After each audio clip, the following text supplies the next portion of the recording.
Today we have a speaker, Ting-Yun, and from sunny, visiting now from Durham. She's just recently graduated, 2020 actually, especially graduate PhD from Nottingham under the supervision of Chris Consulas and Alfonso, which means that she's now an expert of galaxy morphology. To myself, it's actually a very interesting topic. I've done some of these before in the past. And usually when we classify galaxies, we do it by eye at the time, like 5 years ago. But now she's going to say something with a novel approach with machine learning. And let's see what she has to say about this. Thank you very much. So, hi everybody, I'm Ting-Yun and aka Sunny, so feel free to just call me Sunny. And I just briefly introduce myself. I just graduated from University of Nottingham, like Chrissy said. So I just attended the virtual graduation ceremony last December. So very fresh doctor at the moment.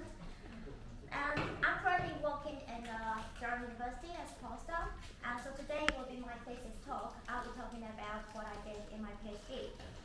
So in my PhD, I mainly working on machine learning application to galaxy morphology. But today, I would like to share my understanding of machine learning application, but more in a little bit more general concept as well. So first of all, I would like to start with a brief general introduction about where machine learning is applied in astronomy.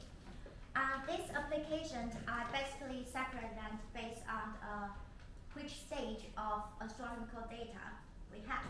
So first of all, before observation, and when we have observation and after data has been calibrated. So before observation, of course, we would build simulations to try to understand the universe. And as you may already know, simulation usually would be either too computationally expensive or too time consuming, or it would be just not complicated enough. Therefore, there is an increasing interest of people trying to use machine learning to generate fact data with more efficient method, but at the same time with high fidelity. And when you have observed data, that people can use machine learning to try to accelerate the preprocessing process, like doing signal reconstruction, object detection, and in the future survey, when you go deeper and deeper, like James Webb, you will have the situation that you get the image that the foreground galaxies and background galaxies kind of overlap with each other. So a lot of people just trying to work on machine learning, trying to blend these type of galaxies in their pipeline. And finally, the most common one application we know is applied is on the calibrate data, which basically have two directions. You do the classification, or you try to extract physical properties like stellar mass, cast parameters, or photometry redshift, etc. from the machine learning. So I personally, just talk about my experience, I personally did a little bit of galaxy emulator in the first part, but today I'll be focusing on the galaxy morphological classification, which I did in the final part. And as you already might feel that currently in the current stage of machine learning application in astronomy, people usually focusing on trying to improve, using machine learning to improve efficiency and accuracy. But in today's talk, I would like to kind of bring up a new discussion about instead of, in addition to these two features, we can also use machine learning to trying to get more inclusivity and creativity, be more creative when we use machine learning techniques. So that would be my outline for today's talk. It basically is each part will be my different stage of my PhD work. So the first part, the first text I had was trying to build a galaxy morphological classification catalog for dark energy survey. And so, which we did, and the paper at the moment is in the dark energy survey internal review. So in the beginning, when I tried to do this work, I did a full comparison of several supervised machine learning, like 6+4, including like supervised machine, random forest, etc., which is a bit technical. And then from this, we eventually pick up the optimal method, which is convolutional neural network. And I will talk about more in details later. And in the second part, I turn to the unsupervised machine learning. trying to see if unsupervised machine learning can do some classification task. And in this test, I did this on the gravitational lensing detection. And then final part, I will be bringing out a little bit new insight about what machine learning, what kind of new insight machine learning can provide to the current astronomical studies, and which in this one I try to use unsupervised machine learning to explore galaxy morphology. Okay, so start with the first part. Like I said, I did a full comparison in our paper of several different supervised machine learning. So if you are new in this field and you are using imaging data, I would recommend just reading our paper because it's kind of like textbook, but only 20 pages. Yeah. So, but here I'll be focusing on just the convolutional neural network. And convolutional neural network, short as CNN, is a type of supervised machine learning. And to people who are new in this field, so supervised machine learning means that we train our machine with a labeled data. So for example, that we give machine two pictures. One is we teach them one is an apple and one is a banana. And after the few rounds, you keep feeding them this type of feature, this type of pictures, and tell them apple, banana, apple, banana. Eventually, if you feed them a new image, they will be able to tell if it is banana or apple. So that's the idea. And convolutional neural network, namely, they use convolutional layers. So when you input the image, and they use convolutional layers to layer by layer, step by step, to try to compress the localized information on the image. And eventually, you will get a set of compressed representative pictures here. And just we then train the machine to, when you see this set of pictures, we label them as, for example, in our case, would be spiral galaxies, and the other set of pictures is called elliptical galaxies. And after the few rounds, then you can see after a few rounds, you tell the machine will be able to, first, to be able to extract representative pictures from the image, which can better represent spirals and elliptical galaxies. And second, you will be able to tell if this image is spirals or elliptical galaxies. So that is the kind of rough idea. And in this project, we work on dark energy survey year 1 data. And we use the visual classification from the Galaxy Zoo 1 as the label. So using that as to tell machine this image is spirals or not, spiral or elliptical. And it's different from the previous work. We don't use multiple band image. Instead, we use we combine linear and gradient image in our depth to input to our convolutional neural network. And we only use I-band image, which is the better band with the better image quality in dark energy survey. So just quickly jump to our results. So this is the RAC curve, and as you can see, y-axis is the true positive rate, x-axis is false positive rate. So this type of curve is used in supervised machine learning. We use it to kind of evaluate the performance of machine learning of our machine. So the closer to the top left corner will be the better performance. And so in our case, that's combining the linear and gradient image give us a very good accuracy to do binary classification, which accuracy is 0.95. And then in this paper, we also investigate how the accuracy would change when you increase the number of training data. And to do this, we just simply, so because we have the fixed amount of training data, which have the visual classification from Galaxy Zoo. So we're basically just rotating them to do data augmentation. And for this class, you can see that a lot of it is the same set of data, but after data augmentation, the accuracy change rate is positive, but there is upper limit there. And using the combinations input, that the blue line here, we can increase our accuracy from 0.95 to 0.97. And then afterwards, because CNN will provide you a probability of this image being spirals or elliptical, then you can just set up a probability threshold. And in our case, we say it's 0.8 to select the galaxies with higher predicted probability. Means we trust them more, and the accuracy will be increased to 0.987. So next part, we further dig into a bit more about the galaxies with high predicted probabilities by our CNN, but labeled differently in Galaxy Zoo. This case is what we call misclassification by our CNN. So we dig into more about this galaxy. So here we show two pictures. They are the same galaxies, but the left-hand side is from the dark energy survey imaging, which is we use to train our CNN. On the right-hand side is from Sloan data, which is Galaxy Zoo they use to do visual classification.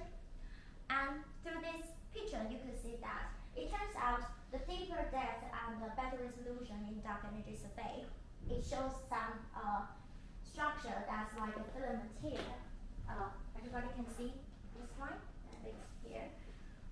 Yeah, a little bit like a spiral structure. It wasn't clear in the Sloan data. So we realized that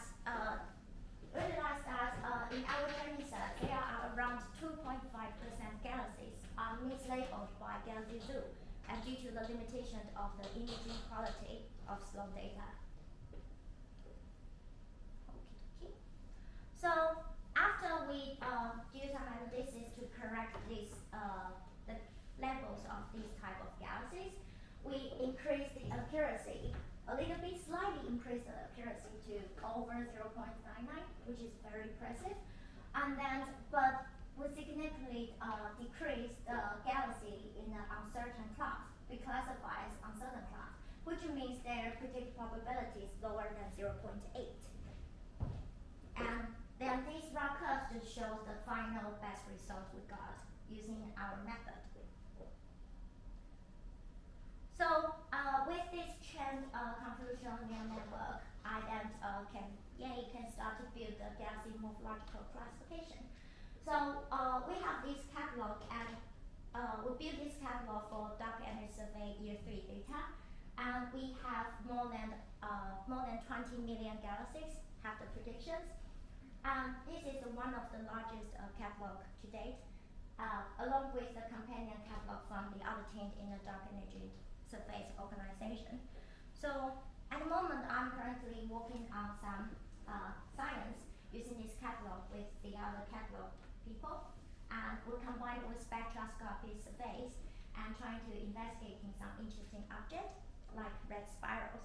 So with this kind of big amount of classification, it actually can kind of get into a lot of better statistical analysis than before we can do.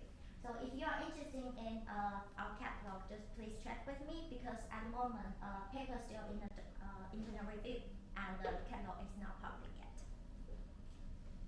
Do you also flag for mergers, for example?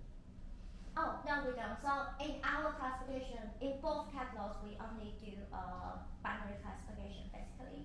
But because due to the fact that our models basically train with brighter galaxies and low redshift, so we actually have a kind of full discussion and analysis in our paper to say how well our machine can predict fat galaxy at higher redshift, because that will be in a different condition. So in our catalog, we also provide a confidence flag that could tell you how much you could trust this prediction for these galaxies. Yeah. Okie dokie.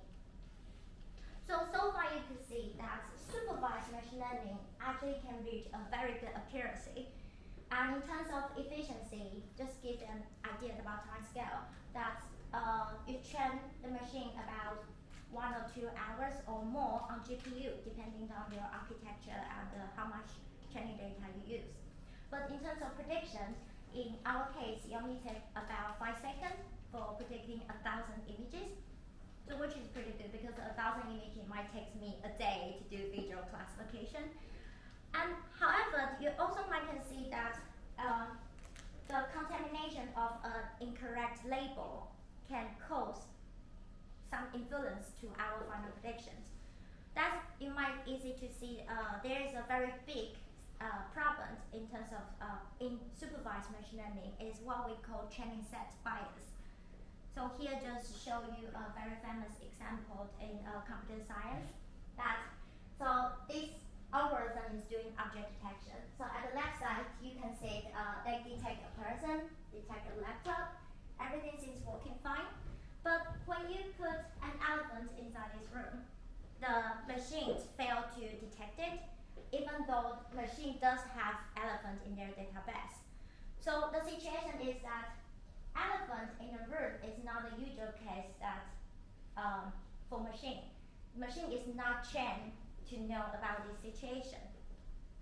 So then you can see that there's a big issue is supervised machine learning probably will be failed to be inclusive, because if you want them to be inclusive, you need to teach them kind of everything you know, and obviously it is quite impossible. Therefore, it gets me to think, so if supervised machine learning is not inclusive, can we use unsupervised machine learning to do a classification task?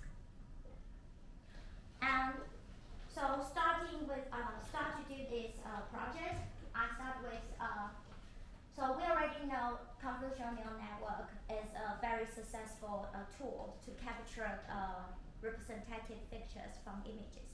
So then, what is the unsupervised method to the convolutional neural network? And in computer science, there's a technique called convolutional autoencoder. A function of an autoencoder is basically trying to reconstruct the input image using the extracted features you got in the middle. So basically, the better reconstruction you can get in the end, then the better representative features you extracted. And then I connected these extracted features with a clustering algorithm. Here I use a non-technical Bayesian Gaussian mixture model. The idea of it is very simple. It tries to use several Gaussian distribution to fix the data distribution. So here I just show the example of trying to use 3 Gaussian distribution to fit the data. So this is basically the methodology I use in my paper, but we are actually the first one who use this type of technique, especially in strong lensing detection, to try to use unsupervised machine learning to approach this issue. And in this work, because we are the kind of like first test, so we work on simulate data and jump out of the Gaussian morphology. I chose to do strong lensing detection because the feature of Gaussian scale strong lensing will be relatively significant than the Gaussian morphology. And we use simulate data, which is for Euclid image inequality. And so result again, eventually we got 24 clusters. Here I just show the cluster with a very strong lensing features here. And the bottom one is the image, simulate image without the central lens, just for you can easily to see where is the lens features. And you can see that this method works very well to successfully separate not only lensing and non-lensing features. It can also separate different type of lensing features, like different size of Einstein ring and the different arc structure. But imagine, and then, so we got this clustering result. How do we do classification? So classification is the main thing I want to do, right? So then, so through the Bayesian Gaussian mixture model, it actually provides you a very useful property that it provides probability of each data point to each group. So when you got this probability, if you have the real fraction of how many lensing images in one group, then you can just simply measure the probability, the lensing probability of this image by just sum the product up. However, as you already noticed, that this is meant to be unsupervised machine learning. So of course you wouldn't know how many lensing images in one group. So that would be a question mark. So in this work, we kind of propose a quick assessment that because clustering already did a good favor for you, that they try to group the data with similar structure together into, like in our case it would be 24 clusters, then we can just simply just look at each cluster and trying to just quickly assess them. If they got a significant lensing features, then we say, okay, this group has a lensing probability of 1. And the opposite situation, we just say, okay, this group got the lensing probability of 0. And some situation would be like here, we show that they got multiple objects, but because we only use one band, so with only one band image, you can't really tell if they are lensing or not. Then this type of group, I say their probability would be 0.5. And this is a very easy text. It's quite nice because it saves you a lot of trouble. You only need to kind of classify 20-ish groups rather than classify 20,000 images one by one in the conventional way. And then eventually this is the result. So we compare the results using true fraction, which is the black line here, and assumed probability, which is the orange line here. And you can see that they basically have not too big difference at all. So this confirms that our machine does separate data based on very representative pictures, and that pictures also agrees with the human opinions. And this is very nice because in large surveys, when you apply this method to large surveys, they can help you to group the data together first, which can save you a lot of trouble because people who want to do classification, they can just look at the group themselves, or you can just find some group with interesting features that you want to do science about and just look at it too. Yeah, and eventually the training set, this training set with, so when you have a lensing probability of each image, then you can do like supervised, you can calculate an accuracy. So we reach an accuracy of 0.77 for the binary classification, lensing or non-lensing in our case. And so this accuracy actually is quite comparable to a lot of supervised machine learning, for example, like support vector machine. But compared to the previous part, you can see that it's much lower than convolutional neural network. And here I would also like to remind you that supervised and unsupervised machine learning basically are fundamentally very different. So sometimes you can't really compare like this way, but we'll just try to see where we can get. And also, currently, when we train supervised machine learning, we basically base on what we call human knowledge, human classification. Then what if human opinion is actually the one who is biased? So it actually gets me to think to the next project I got, that what kind of new insights to the current astronomical studies that a machine could provide. Because I'm just kind of not trust human being. Yeah. So I would invite you to rethink about the Hubble sequence. If you are working on galaxy, this probably will be quite familiar with you. So Hubble sequence is a very popular visual classification system for galaxy morphology. And from the left to the right, you can see that there's elliptical galaxies. Lenticular top is typical spirals, bar spirals, all the way to irregular galaxies. So there are a lot of studies supporting this classification system, but visual classification system is actually quite subjective, and so of course you would have some bias there. Therefore, a lot of astronomers are trying to find a more quantitative way, like using parametric like surface profile or non-parametric like cost parameters, trying to give a little bit more quantitative classification for galaxy morphology. And in our case, we are kind of seeing that if a machine could see galaxies, and what kind of classification system they would suggest instead of the Hubble sequence. So this part will be quite technical, just give you some preparation.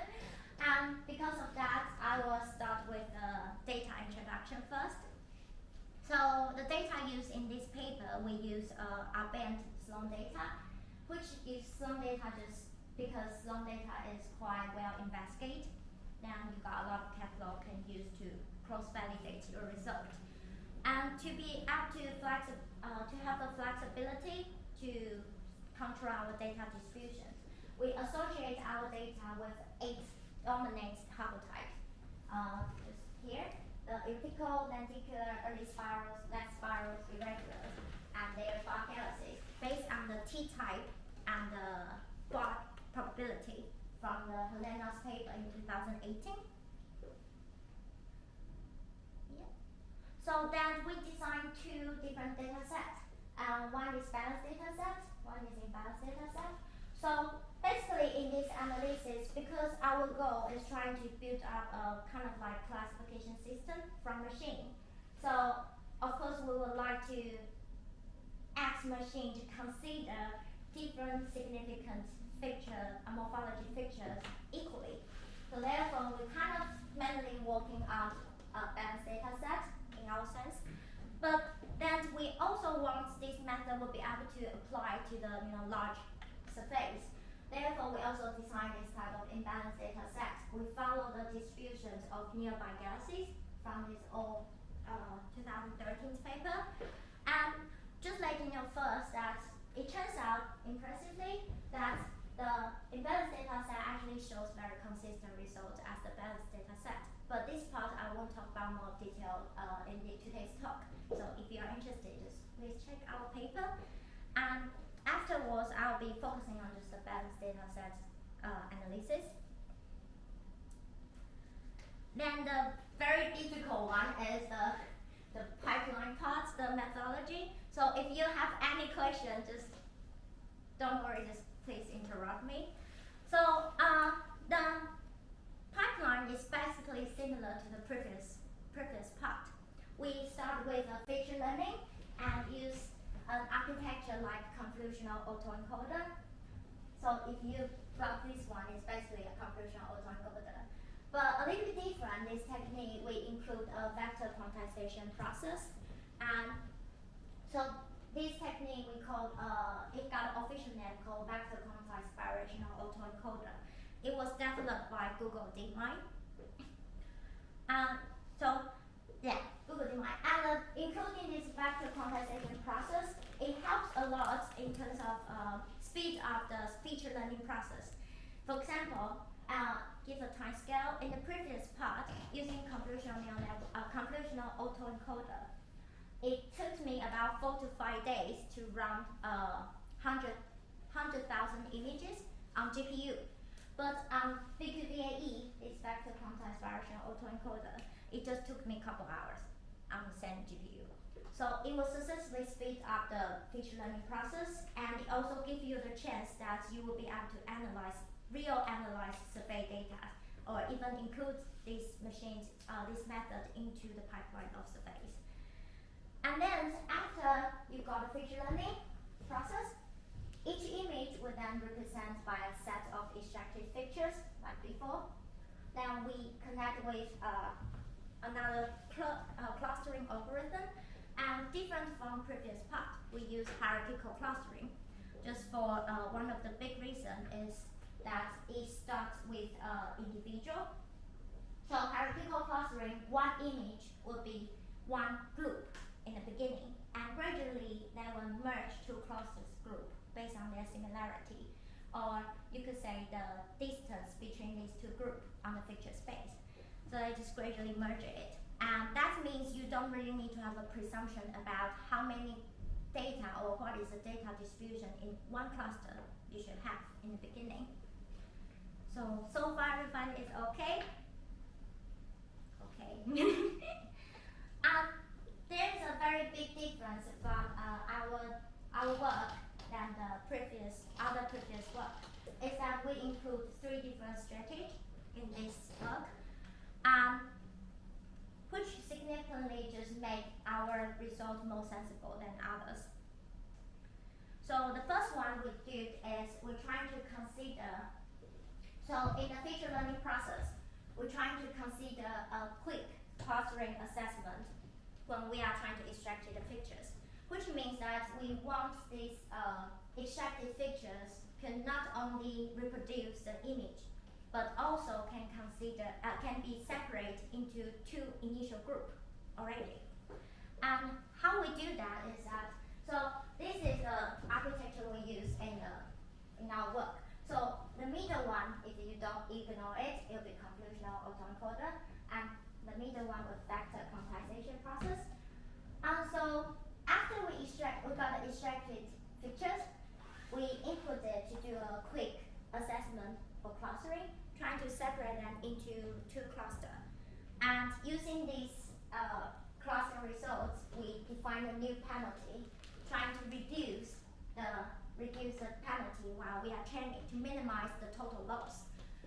So eventually, our machine will be able to extract the features that can well reproduce the input image, but also in the feature space, they can be well separated into two groups. And this setting is very important because it stabilized our initial clustering result. Here I show some example. So the top one is the balanced data set, and the bottom one is imbalanced data set. So you can see that the initial two clusters, one of them would be kind of with more features, which I call feature group, and the other will be basically less feature. And in fact, after the analysis, the feature group, it does dominate by the late type galaxies, and the less feature group is dominated by early type galaxies. And to avoid some like number bias during the analysis, I define another quantity called dominance. So dominance is the definition of dominance is the fraction of the morphology type in one cluster divided by their initial fraction in the whole data. Make sense? Yeah, so therefore you can kind of divide by, just kind of eliminate the number difference influence. So here you can see left side is balanced data set, and here is imbalanced data set. Top is feature group, bottom is less feature group. They basically show very good consistent dominance distribution, which means that no matter what kind of data distributions we use, at least in our case, the balance and imbalance, our machine capture the consistent features, like feature features from the data. So then the other two strategies we use, which are quite important and quite crucial in this work, is that first of all, in a typical hierarchical clustering, they basically use one single distance to trying to define how many clusters you're going to get. So just like, for example, I draw a line here, then I will get 2 clusters. If I draw a line here, then I will get 4 clusters. Make sense?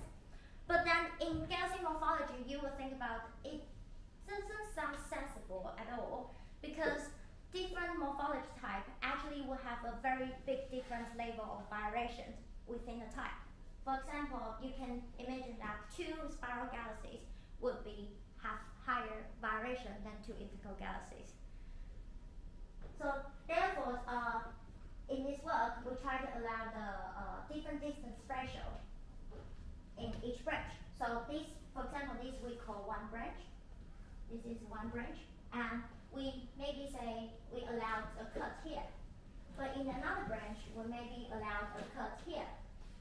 So then this branch will allow the cut here.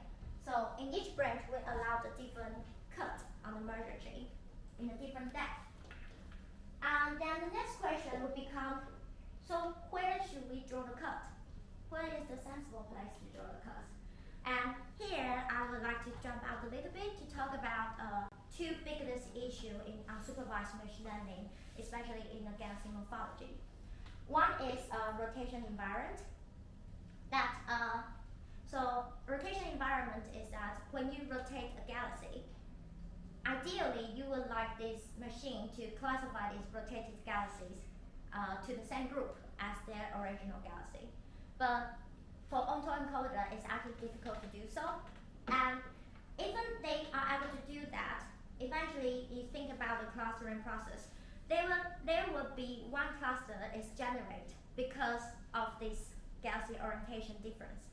Yeah, so that to preserve the rotation environment is actually is a very difficult topic in this application.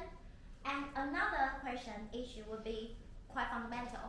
So how many clusters we should go for? Yeah, so that would be a big question, right? How many cluster is the reasonable for galaxy morphology? Yeah, that's actually a very, very tricky question to deal with. So in this talk, in this work, we're trying to deal with these two issues altogether. So before, let's talk about that first. Before, people of course trying to deal with the galaxy orientation, but what they do is they're trying to derotate the galaxies. They give a preprocessing process, trying to derotate galaxies before they do all the machine application. But then there's a lot of, it is not promising, and there are a lot of other issues. For example, they use Fourier transform, another machine learning algorithm, which sounds a lot of trouble already. So in this work, we don't do any preprocessing process.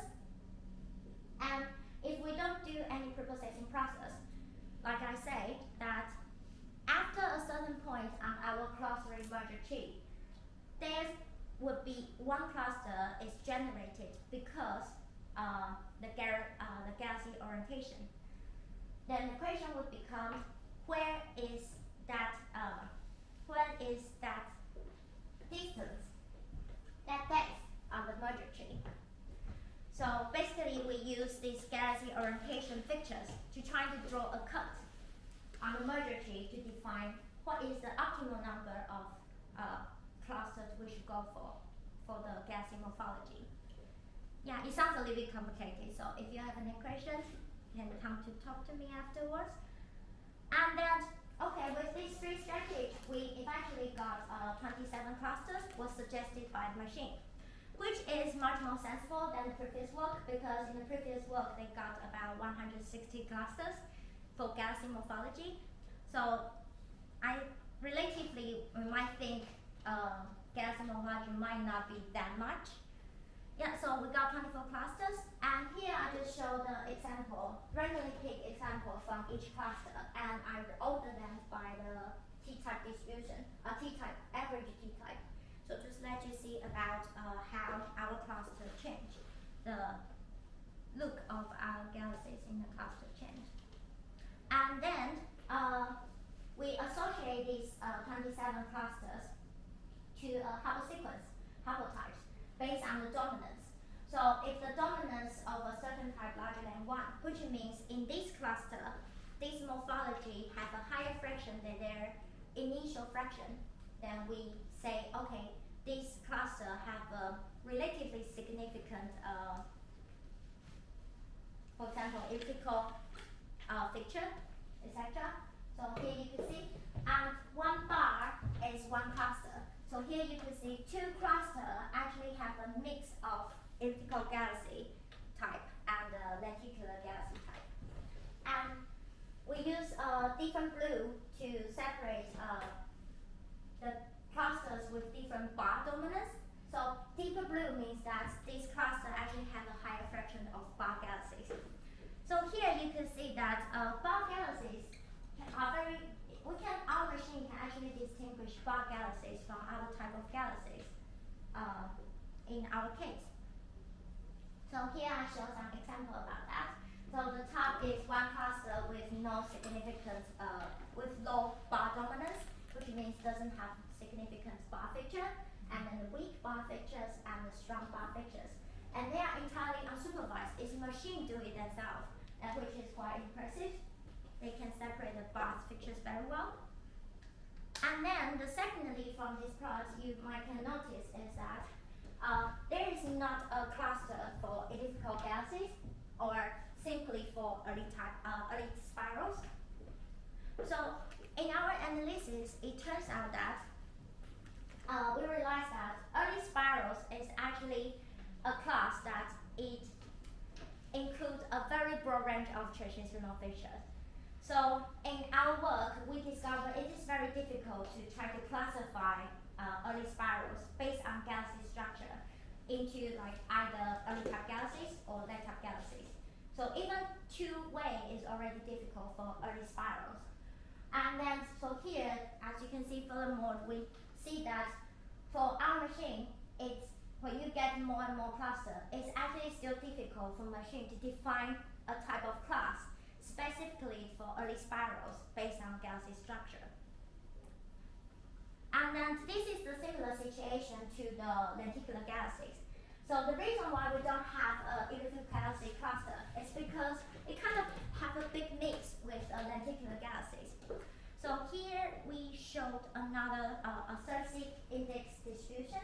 So Cersei index, to people who don't know, it basically shows how disky your galaxy structure is.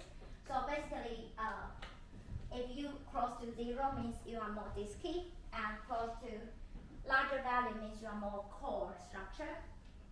So here we show that the 4 clusters that with a mix of lenticular galaxies.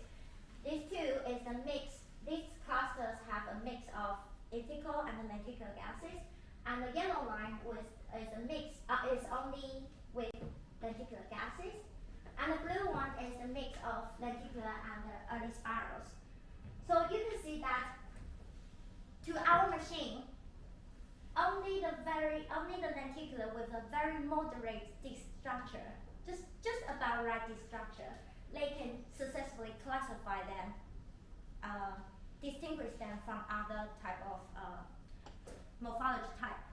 Otherwise, it would be always have a mix with lenticular, with other types. So here we also showed a quick example about basically the mix of elliptical and lenticular in one clusters, and the spirals as well. So that's exercise again. So through this part, it basically tell you one cluster classified by our machine, which based on the galaxy structure, it actually includes a mix of different morphology type, which means a galaxy with a very similar structure can be visually classified as very different morphology type, like elliptical or lenticular early spirals. So it shows us that there is actually the decision boundary of a visual classification, such as like Hubble type, is not that precise defined. Yeah. So it shows that since there's an intrinsic vagueness exists in the visual classification, the only exception is this one. So it got a very big mix of lenticular early spirals and irregular. It turns out that here, the example for this one. So it turns out that because it got a bright companion in the center, so our machine kind of failed to properly distinguish them. So in the end, just a little bit brief, trying to examine our clusters with the physical properties of galaxies. So now here we showed a colorimetric diagram and colored by the stellar mass. And here is the mass size relation. And one circle represents one cluster defined by machine. And we use the average value of this quantity to show. And so here you can see that each machine classification actually has a distinctive physical properties from each other. And the stars ones, it's just using the data with the same certain type as a comparison. And it also shows that our machine-defined classification kind of actually can fit quite well in between two different Hubble types. So with this machine classification, you probably can find some missing morphologies that probably did not recognize or did not distinguish before in a traditional visual classification. Okie dokie. So here, just my summary. I just kind of roughly list each part, like the summary of each part. But I think the key message I want to bring up today is that in addition to the efficiency and accuracy you can try to improve by a machine learning technique, I would like to propose that to try to think about more in terms of inclusivity, because in the future for the larger space, you can't really guarantee that human knowledge has covered everything you probably can expect. So to be able to cover more like unknown patterns, unsupervised machine learning would be a very important trend to go as well to investigate more. And it actually is still a very new topic. So for example, at the moment for Gaussian morphology, as far as I know, it will be including me maybe 4 papers on it. So it's a definitely topic. And secondly, most importantly, I would like to say be more creative when you're using machine learning algorithms. Because as a powerful statistical tool, machine learning can do much more than you can imagine. Of course, you need to be very careful when you use it, that's for sure. But there are much more things you can do rather than just trying to improve efficiency and accuracy. So that'll be all of my talk. Any question for me? Sorry.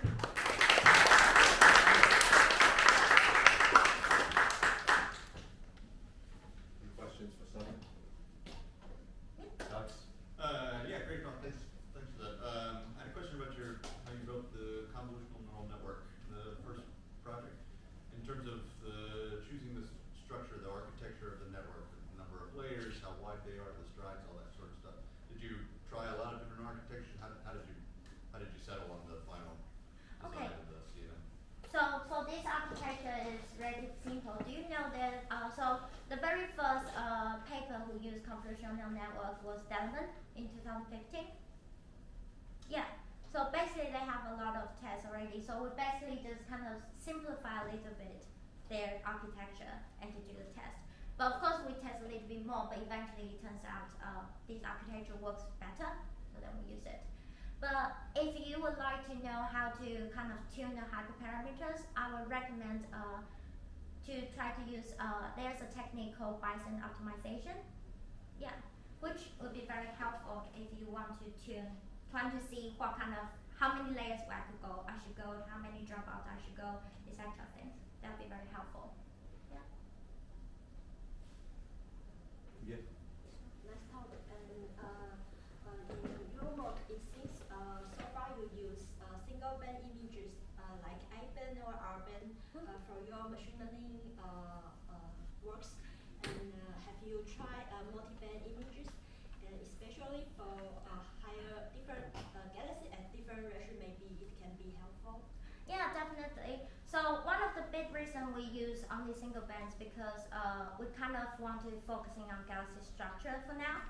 And for this one, for the supervised part, the reason why we just continue doing the I-band image, one of this because of computational resource. We don't have powerful things to do. And the other thing is the catalog, the other team who built the catalog, they use a multi-band image. So we kind of want to be different to see different chaining. And for the unsupervised machine learning, we did try to use multi-band as well. But there's a big issue about, like I say, for the feature learning part, it's actually very time consuming when we use convolutional autoencoder. And so if you use multi-band, using one band is 4 to 5 days to run 100,000. So if you use 2 bands, basically it's double up. Yeah, so that part is kind of the big reason we don't use multi-band. But then when I moved to the BQVAE, which is a very new project I just accomplished, we will start to try multi-band image. Yeah. Yeah. Well, I'm just curious about whether there's like complementary progress with the human intelligence. So, do you know whether Galaxy Zoo is still active? Like people are still contributing to that, or is? Pardon me? Are people still contributing to Galaxy Zoo? Like why DS don't use the citizen to assist the Galaxy? Oh, I see. I think still a lot of people use Galaxy Zoo, as far as I know, because they do have they probably is one of the biggest classification you could find so far in galaxy morphology. Yeah, but I heard people trying to do that, but it never people talk about it, never really do it, as far as I know. Is that because some political problem, or because it's just the sample is too large, so it's not actually feasible? I'm not sure whether it is a political problem because I was a small PhD. Yeah, but I think in terms of data, it might be quite difficult, and especially you need to kind of deal with So there's definitely survey kind of from you can do from 16 magnitude I-band in 16 to all the way to 23, 24. And but after like about I would say 21, 22, you only can see kind of a block. So you can't really do citizen science for that because they might be way too difficult for general public. And before that, how to deal with the sets you're going to provide to citizens would be relatively difficult to deal with, I think, because it kind of close a big range of redshift. To design that might be slightly difficult, but I believe it is workable. Just don't know why no one's doing it. Yeah.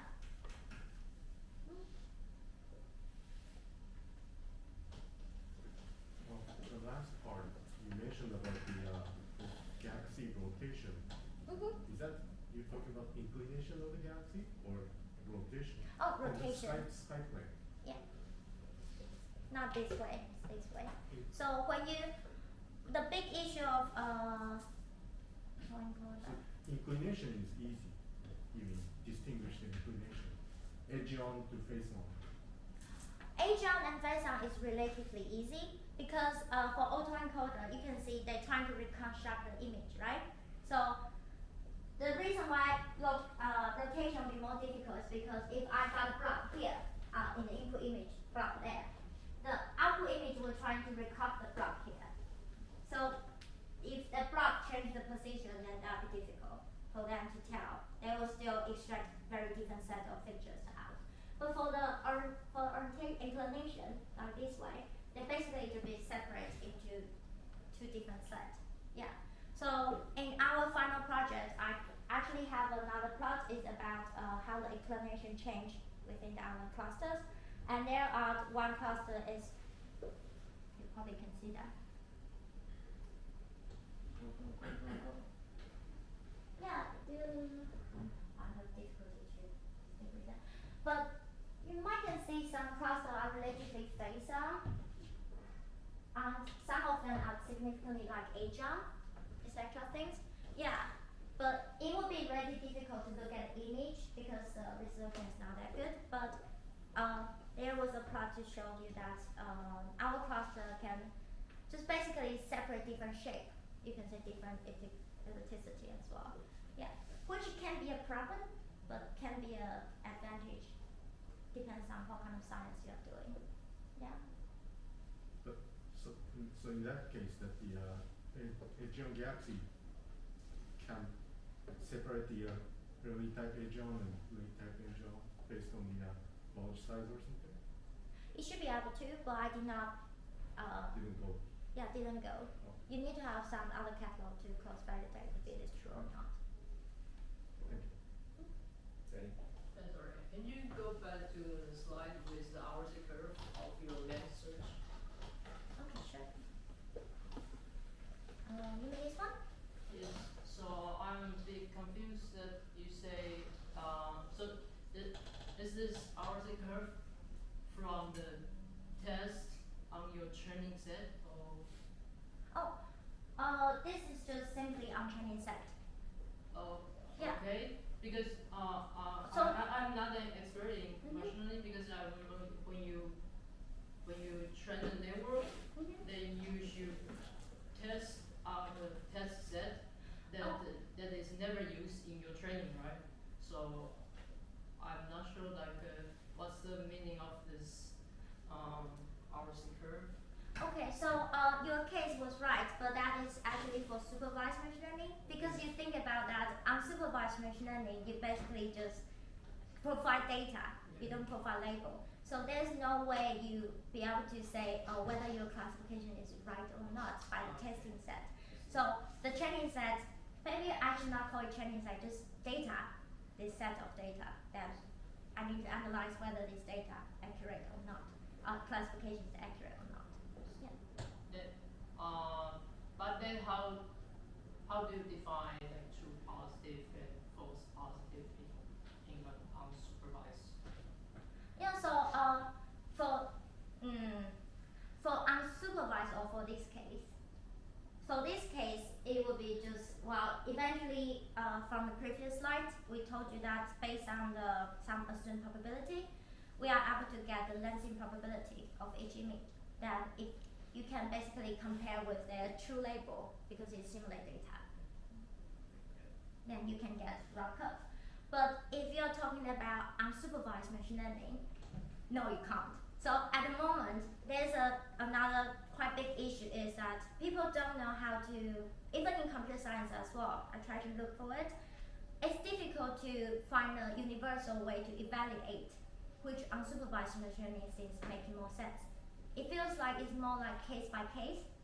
Really depends on which topic you're talking about, and maybe we can base on human knowledge. For example, like galaxy, we got 27 clusters. So based on my astronomical knowledge, I would say it seems more sensible number than the previous one, which got 160 clusters for galaxy morphology. But it's difficult to evaluate which one is better. At the moment, there's not a universal way like supervised, we can just see rough curve. My very minor suggestion for this lens search. So I mean, since your method is quite machine learning based, I would suggest maybe you could also combine some method from like more astrophysics side. For example, you could first when you try to apply your method on the real data, maybe you can start from some more massive galaxy that is more possible to be a lensing galaxy. Then maybe your like two possible range and what's possible. Yeah, that's very possible. So for here, we just simply use the similar data from strong lensing challenge. Yeah, because we kind of want to compare with their data, their result. So we just use whatever they give us, we just use it. Yeah.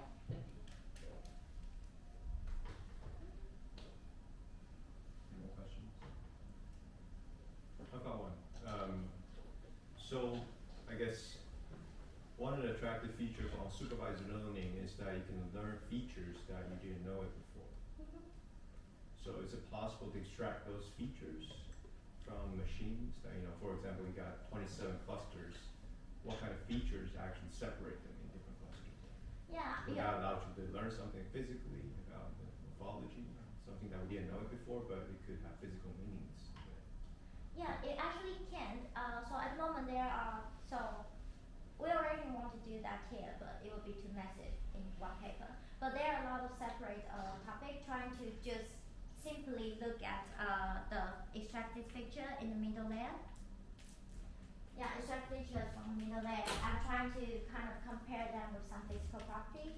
And so far as I know, there are some, maybe you already can guess that, since they can fit with surface brightness and maybe apparent size, but a lot of in-galaxy morphology, you might not want them influenced by the apparent size too much. Yeah, so this kind of thing, yeah, people are doing that. I suppose by looking at those features, you can sort of decide how many layers or how many distance you want to get. Yes. In order to, you know, do the cut as the plot you show that you have different clusters, different merger trees. Yeah. And the question is how many layers down that you need to decide in the cut and the merger, right? Yeah. And by looking at those features, it can maybe help you justify, you know, how many layers down that you want to go to. Yeah, that's actually very good suggestions. So, yeah, I think that is very good suggestion. Basically here we're just trying to propose one possibility you can do this approach. Yeah. Yeah, because but that would be different approach, I think. Yeah. This is based on the physical knowledge that we Yeah, have. it's kind of different. It would be really, really cool approach, I think. Any other questions from the audience? Well, if not, Sunny is going to be around till about Maybe at least before New Year. before the Lunar New Year. So, Yeah. and she's sitting in 1306. 1306. So if you're interested in machine learning and more details, please come talk to her. And let's thank Sunny again.